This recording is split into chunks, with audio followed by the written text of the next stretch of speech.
O relógio da fábrica marcava exatamente 2 da manhã quando João sentiu o arrepio na nuca, como se o silêncio da noite lisboeta conspirasse contra ele. Ele, o implacável CEO da Azulejo Tech, uma empresa de cerâmicas que dominava o mercado português, nunca imaginara que uma sombra fugidia nos corredores escuros o arrastaria para um abismo de segredos. Mas ali estava, Miguel, o zelador discreto que varria os pisos durante o dia, agora se esgueirando para o armazém proibido com uma lanterna trêmula, carregando algo que parecia um caderno amarelado, e João, impulsionado por uma mistura de suspeita corporativa e um instinto inexplicável, seguiu, o coração batendo como tambores de fada em uma taverna abandonada. O eco dos passos de Miguel reverberava contra as pilhas de azulejos empilhados, cada um pintado com padrões moriscos que contavam histórias de conquistas antigas, mas naquela noite, o armazém era um labirinto de mistérios modernos. João se escondeu atrás de uma estante enferrujada, o terno impecável agora salpicado de poeira, e observou enquanto Miguel se ajoelhava no chão frio, abrindo o caderno com mãos que tremiam não de frio, mas de uma emoção crua. Páginas se desdobravam como confissões sussurradas, desenhos a lápis de rostos entrelaçados, silhuetas de casais sob o céu estrelado do Tejo, legendas em caligrafia delicada que falavam de amores proibidos em uma Lisboa ainda presa a velhos preconceitos. João piscou, atonito, aquilo não era um plano de roubo, mas um diário de alma, um grito mudo contra o mundo que Miguel limpava todos os dias, invisível como a poeira que ele varria. Miguel ergueu os olhos para o teto abobadado, onde rachaduras antigas filtravam a luz fraca da lua, e murmurou para si mesmo, voz rouca como o vento no barro alto, mais uma noite, mais uma página. Quando é que isso acaba? Ele traçou os dedos sobre um desenho recente, 2 homens de mãos dadas em uma praça escondida de Alfama, um deles com traços que ecoavam os seus próprios, o outro com a rigidez de um executivo que ele via passar nos corredores da fábrica. João sentiu o peito apertar, ele reconhecia aquela rigidez porque a carregava como uma armadura. Aos 35 anos, herdeiro de uma família conservadora de Sintra, onde o nome azulejo era sinônimo de tradição e discrição, João havia construído um império sobre azulejos que adornavam palácios e casas humildes, mas sua vida pessoal era um mosaico rachado, noivada com uma socialite de Cascais por conveniência, noites solitárias questionando o vazio que nenhum contrato de negócios preenchia. E agora, espiando o zelador que ele mal notava durante o dia, João se via refletido naquelas páginas, um voyeur de sua própria solidão.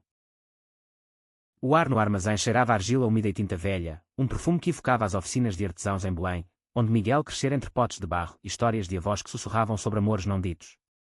Miguel, com 28 anos e um sorriso que raramente escapava para o mundo exterior, havia aprendido cedo a esconder suas verdades. Filho de um pescador do Algarve que o deserdara ao descobrir sua orientação, ele migrara para Lisboa em busca de anonimato, encontrando refúgio nos turnos noturnos da Azulejo Tech. Durante o dia, era o homem invisível que sorria educadamente para os gerentes, varrendo confetes de festas corporativas onde casais heterossexuais dançavam sob lustres de cristal. À noite, o armazém se tornava seu santuário, onde ele desenhava não apenas para si, mas para uma rede secreta de amigos GLBT que se reuniam em cafés escondidos do Chiado, trocando esboços como talismãs contra o julgamento. Mas naquela noite, algo mudara. O caderno continha não só arte, mas uma carta, endereçada a João, o CEO, revelando que Miguel sabia do assédio sutil que a empresa infligia a funcionários diferentes, e propunha uma exposição anônima de azulejos pintados com temas que era para desafiar o status quo. João recuou um passo, o sapato rangendo contra o concreto, e o som cortou o silêncio como uma lâmina. Miguel congelou, lanterna erguida como uma tocha em uma procissão de São João. Seus olhos se encontraram no escuro, castanhos profundos contra o azul aço de João, e por um instante, o armazém pareceu encolher, as pilhas de azulejos testemunhas mudas de um confronto inevitável. Senhor! O que faz aqui? Gaguejou Miguel, fechando o caderno com um estalo que ecoou como um verdito. João, o homem acostumado a comandar salas de reunião com o olhar, sentiu as palavras fugirem, substituídas por uma confissão rouca, eu vi você entrar. Achei que era algo perigoso. Mas isso... Ele apontou para o caderno, hesitante, como se tocasse em brasas. Miguel riu, um som amargo e curto, como o tilintar de copos em uma tasca de moraria. Perigoso. Sim, senhor. Amar quem se ama é o maior perigo nesta cidade de fachadas bonitas. A tensão entre eles cresceu como a névoa do Tejo ao amanhecer, densa e inescapável. João, impulsionado por uma curiosidade que beirava o pânico, estendeu a mão. Me mostre. Miguel hesitou, os dedos crispados no couro gasto do caderno, revivendo memórias de rejeições passadas, o pai que o expulsara com uma rede de pesca como herança irônica, os namorados efêmeros que fugiam ante o escrutínio social. Mas nos olhos de João, havia algo novo, não pena, mas uma fome genuína, como se o CEO visse pela primeira vez além dos ternos e das metas trimestrais. Relutante, Miguel abriu as páginas, e juntos, sob a luz trêmula, eles folhearam um mundo paralelo, azulejos imaginados com padrões de arco-íris entrelaçados em motivos tradicionais, poemas rabiscados sobre beijos roubados no Rossio, retratos de casais que desafiavam as normas de uma sociedade ainda marcada por marchas do orgulho que dividiam opiniões em cafés de Alfama. Enquanto as horas se arrastavam, o armazém se transformou em um confessionário improvisado. João falou primeiro, voz baixa como o murmúrio de um fado triste: "Eu não sei por que vim atrás de você. A empresa. Estamos sob pressão de investidores conservadores.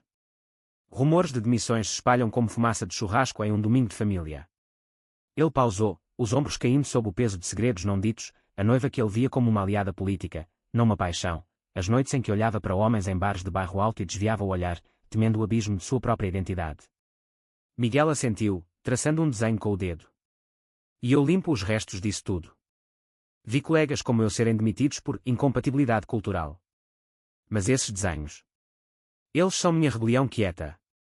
Uma exposição aqui, no coração da fábrica, poderia mudar as coisas.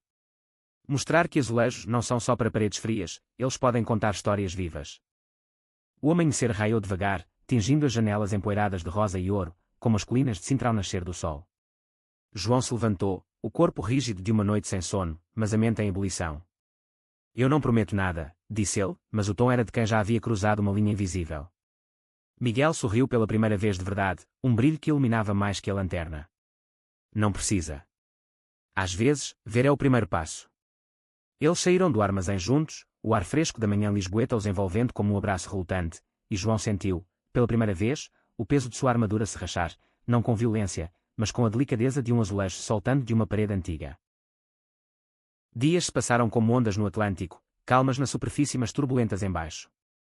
Na Azulejotec, o ritmo frenético das máquinas de prensagem ecoava os pensamentos de João. Ele revisava relatórios de vendas com distração, os olhos vagando para os corredores onde Miguel varria, agora com uma consciência aguda de sua presença. O zelador movia-se com graça felina, o uniforme azul simples contrastando com a elegância dos executivos que pisavam alto em sapatos italianos. João se pegava inventando desculpas para descer ao andar térreo, uma inspeção surpresa nas linhas de produção, um café com os supervisores, só para captar um vislumbre daquele sorriso fugidio. Mas o mundo exterior conspirava contra essa frágil conexão. Em uma reunião de conselho em um hotel de luxo no Chiado, seu tio, o patriarca da família, brandiu um jornal com manchetes sobre valores tradicionais em declínio, alertando que qualquer desvio na empresa poderia custar contratos com igrejas e prefeituras conservadoras.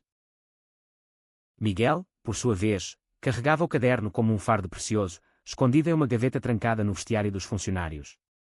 Ele se reunia com sua rede de amigos em um bar escondido de Madragoa, onde paredes cobertas de azulejos rachados abrigavam conversas sussurradas sobre sonhos de aceitação.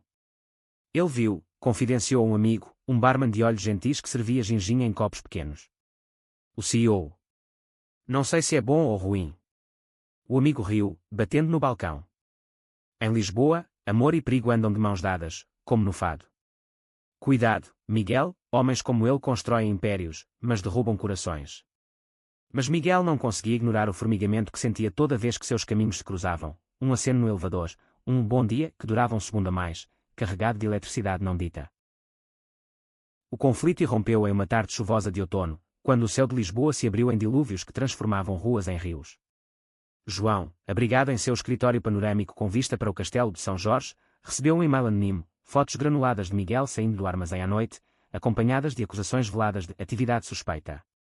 O remetente era desconhecido, mas o tom ecoava as vozes de sua família, sussurros de traição, de escândalos que poderiam manchar o nome azulejo. O pânico o invadiu como uma maré alta, e sem pensar, ele convocou Miguel para uma conversa privada. O zelador entrou, pingando água do boné, os olhos alertas como um gato de rua em alerta. "O que é isso?" perguntou João, jogando as fotos na mesa de mogno polido. Miguel examinou as imagens, o rosto endurecendo como argila seca ao sol do Alentejo. "Espionagem corporativa, senhor? Ou algo mais pessoal?" A sala, com suas paredes forradas de azulejos azuis e brancos em padrões de ondas do mar, pareceu sufocante, o ar carregado de não ditos. João se levantou, contornando a mesa, o espaço entre eles diminuindo até que o cheiro de chuva em Miguel se misturasse ao cor do escritório de João. "Eu não enviei isso." "Mas... e se for verdade? O que você esconde lá embaixo não é só arte. É uma ameaça à empresa, aos empregos de todos." As palavras saíram afiadas, mas por baixo, havia medo, medo de si mesmo, de admitir que o atraía não era o risco, mas o homem que o personificava. A discussão escalou como uma tempestade no Cabo da Roca, ventos uivantes e trovões que rachavam o céu. Miguel rebateu, voz tremendo de raiva contida, ameaça. Eu limpo sua sujeira, senhor. Azulejos que você vende para famílias que expulsam filhos como eu. Minha arte é o que resta de mim, uma forma de dizer que existimos, que amamos apesar de tudo. Lágrimas de frustração brilhavam em seus olhos, e João, impulsionado por um impulso que nem ele compreendia, estendeu a mão para tocar seu ombro. O toque foi elétrico, um curto-circuito em uma linha de produção, e por um momento, o mundo parou, chuva batendo nas janelas, o zumbido distante das máquinas, o pulsar sincronizado de dois corações em conflito. Me desculpe, murmurou João, a voz quebrada. Eu não sei como amar sem destruir. Eles saíram do escritório juntos, a chuva agora um véu misericordioso que os escondia dos olhares curiosos dos funcionários. Caminharam pelas ruas molhadas de Lisboa, de Alcântara até Belém, onde o mosteiro dos Jerónimos se erguia como um guardião de segredos medievais. Sob os arcos góticos, Miguel abriu o caderno novamente, desta vez sem reservas, mostrando desenhos inspirados na cidade, casais dançando fado em salões escondidos, bandeiras arco-íris tremulando contra o vento do Tejo. João ouviu, realmente ouviu, as histórias por trás de cada traço, o amigo de Miguel que se suicidara após rejeição familiar, a manifestação em que ele fora vaiado por conservadores em trajes de touradas. Eu desenho para curar, confessou Miguel, o vento bagunçando seus cabelos úmidos. E você? O que o CEO esconde atrás daqueles ternos? João hesitou, o peso da herança familiar como âncoras em seus pés. Eu fui educado para ser perfeito. Casamento arranjado, herdeiros, tradição. Mas à noite, em Sintra, eu caminho pelos jardins do Palácio da Pena e imagino liberdades que nunca tive. Era a primeira admissão, um sussurro contra o rugido das ondas no monumento aos descobrimentos. Miguel parou, virando-se para ele, os olhos refletindo as luzes dos pastéis de nata nas confeitarias próximas. Então venha ao armazém esta noite. Não como chefe, mas como você. O convite pairou no ar, uma ponte frágil sobre o abismo de classes e preconceitos, e João assentiu, sentindo as rachaduras em sua armadura se alargarem, não para ruir, mas para permitir que luz entrasse. A noite caiu sobre Lisboa como um manto de veludo negro, pontilhado pelas luzes do 25 de Abril que dançavam no rio. João chegou ao armazém às 11, o coração martelando como o badal de um sino em uma igreja de Mafra. Miguel o esperava, não com o uniforme habitual, mas com uma camisa simples de linho, mangas arremangadas revelando tatuagens discretas, símbolos de infinito entrelaçados com folhas de loureiro, emblemas de resiliência portuguesa. Bem-vindo ao meu estúdio ilegal, brincou Miguel, acendendo lâmpadas penduradas em fios expostos, banhando o espaço em um brilho âmbar que transformava pilhas de azulejos em galerias de arte improvisadas. Juntos, eles trabalharam, Miguel guiando as mãos de João em pinceladas hesitantes sobre azulejos em branco, criando padrões que fundiam motivos tradicionais com toques modernos, corações partidos se recompondo em mosaicos, silhuetas de mãos entrelaçadas contra fundos de ondas azuis. Enquanto as horas fluíam, conversas se entrelaçavam como fios em um tiar de arraiolos. João revelou fragmentos de sua infância, verões em Cascais onde tias fofoqueiras cochichavam sobre pecados da cidade grande, o pai que o pressionava para ser o herdeiro perfeito, ignorando as lágrimas que ele escondia em travesseiros bordados. Eu pensei que sucesso preencheria o vazio, admitiu, mergulhando o pincel em tinta vermelha como vinho do Douro. Miguel compartilhou suas cicatrizes, a fuga do Algarve após o pai queimá-lo em efígie simbólica durante uma festa de São João, os empregos precários em Lisboa onde olhares desviados eram a norma. Mas aqui, com isso, ele gesticulou para os desenhos, eu encontro paz. E talvez companhia. O ar se carregou de uma tensão doce, olhares se demorando, toques acidentais em pincéis compartilhados enviando faíscas pelo ar úmido. Mas o idílio foi interrompido por um barulho distante, portas rangendo, vozes abafadas no corredor exterior. Intrusos, sussurrou João, o instinto corporativo despertando. Miguel apagou as luzes, puxando-o para trás de uma estante, seus corpos pressionados em um espaço apertado, corações ecoando em uníssono. As vozes se aproximaram, eram seguranças noturnos, alertados pelo e-mail anónimo, vasculhando o armazém com lanternas que cortavam a escuridão como facas. Ouvi rumores de sabotagem, grunhiu um deles, chutando caixas vazias. João e Miguel prenderam a respiração, o calor do corpo um do outro uma âncora em meio ao pânico. Quando os passos se afastaram, aliviados mas abalados, eles emergiram, rindo nervosamente da adrenalina. Isso foi perto demais, disse Miguel, mas seus olhos brilhavam com uma cumplicidade recém-nascida.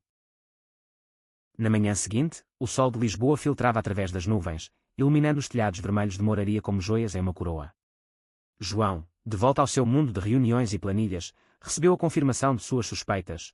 O e-mail anónimo viera de dentro da empresa, de um primo ambicioso que cobiçava sua posição e via na questão pessoal de Miguel uma alavanca para derrubá-lo. A raiva ferveu em suas veias como caldo verde em uma panela a ferver, mas misturada a ela estava uma determinação nova, não só defender seu cargo, mas proteger o frágil broto de algo real que florescera no armazém.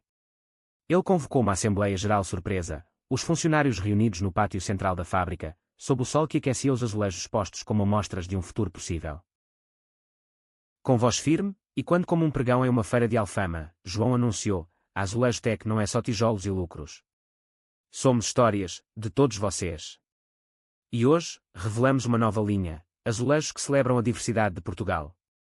Ele gesticulou para Miguel, que avançou hesitante, carregando uma prancha de amostras pintadas na noite anterior. Murmúrios se espalharam como ondas no Tejo, alguns de surpresa, outros de aprovação tímida. O primo, pálido no fundo da multidão, viu seu plano desmoronar como castelos de areia em Carcavelos. Mas o verdadeiro teste veio nos dias seguintes, reações da imprensa, de conservadores que rotulavam a iniciativa de propaganda, de aliados inesperados em associações GLBT que aplaudiam a coragem. Miguel e João navegaram essa tormenta lado a lado, caminhadas noturnas pelo Jardim da Estrela tornando-se refúgio, onde bancos de ferro forjado abrigavam conversas que desfiavam camadas de dúvida. E sua noiva? Perguntou Miguel uma noite, folhas de plátano caindo como confetes ao redor deles. João suspirou, o peso do anel de noivado queimando em seu dedo. Foi um acordo, não um amor. Eu a librei esta manhã, com respeito, mas honestidade. O alívio em sua voz era palpável, e Miguel, tocando sua mão pela primeira vez intencionalmente, sentiu o mundo se expandir, não mais um zelador e um CEO, mas dois homens descobrindo que o amor, como o fado, nasce da dor e renasce na melodia compartilhada. O armazém, outrora esconderijo de segredos, transformou-se em epicentro de mudança. Sob a orientação de João, ele foi convertido em ateliê comunitário, onde artistas GLBT de Lisboa vinham criar, azulejos ganhando vida com narrativas de resiliência, painéis que retratavam marchas do orgulho ao lado de cenas de São Vicente, padroeiro dos navegadores, simbolizando jornadas pessoais. A exposição inaugural, em uma galeria de Belém, atraiu multidões, turistas de Espanha e França misturando-se a locais de todos os espectros, flashes de câmaras capturando o brilho nos olhos de Miguel enquanto ele explicava cada peça. João, ao seu lado em um terno menos rígido, sentia o orgulho inchar como velas em um barco de Cascais, orgulho não só pela empresa revitalizada, mas por si mesmo, pelo homem que emergira das cinzas de suas inseguranças. Contudo, o clímax veio em uma noite de gala, quando o primo de João, não satisfeito com a derrota, vazou documentos falsos para a mídia, alegações de que a iniciativa era um golpe fiscal disfarçado de ativismo. O escândalo explodiu como fogos de artifício em uma festa de reis, manchetes em jornais de todo o país questionando a integridade da Azulejo Tec. João, confrontado em uma entrevista ao vivo na RTP, sentiu o estúdio de estúdio se fechar como uma armadilha. Mas então, ele viu Miguel na primeira fila da plateia, olhos firmes como âncoras em uma tormenta.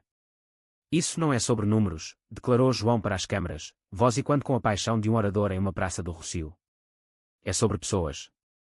Sobre um Portugal que abraça todos os seus filhos, não os esconde em armazéns escuros. O vazamento se provou uma farsa em horas, graças a aliados digitais que rastrearam as origens, e o primo foi exposto, renunciando em desgraça. Mas o verdadeiro turning point foi privado. Após a gala, no armazém agora iluminado por spots artísticos, João e Miguel se encontraram sozinhos. Você mudou tudo, disse Miguel, traçando os contornos do rosto de João com os dedos, como se desenhasse um novo azulejo. Não eu, rebateu João, puxando-o para um abraço que dissolveu as últimas barreiras, um abraço de iguais, sob o teto que testemunhara suas primeiras confissões. Nós. Juntos. Meses se desenrolaram como vinhas em um terraço de Alfama, florescendo em rotinas compartilhadas, manhãs de café em pastelarias de Belém, onde pastéis quentes selavam promessas silenciosas, tardes de trabalho onde Miguel ascendia a coordenador de projetos criativos, sua voz agora ouvida em salas de reunião, noites de fado em casas de Bairro Alto, onde João, pela primeira vez, cantava versos de saudade não mais solitária. A família de João, devagar, rachava suas defesas, o tio, visitando a fábrica, tocando um azulejo pintado por Miguel e murmurando, talvez tenhamos errado. Preconceitos caíam como folhas de outono, revelando solo fértil para crescimento. E no armazém, o coração pulsante da transformação, eles plantaram um jardim simbólico, vasos de cerâmica com flores de Portugal, papoilas vermelhas para paixão, margaridas brancas para pureza, regados por mãos unidas. O que se escondia ali não era mais segredo, mas legado, um amor que superara noites escuras, um testamento de que, em uma cidade de 7 colinas, cada cume conquistado revela um horizonte mais amplo. João e Miguel, entrelaçados no brilho suave das lâmpadas, sabiam que sua história era apenas o começo, um mosaico em construção, eterno como os azulejos que adornavam as almas de Lisboa.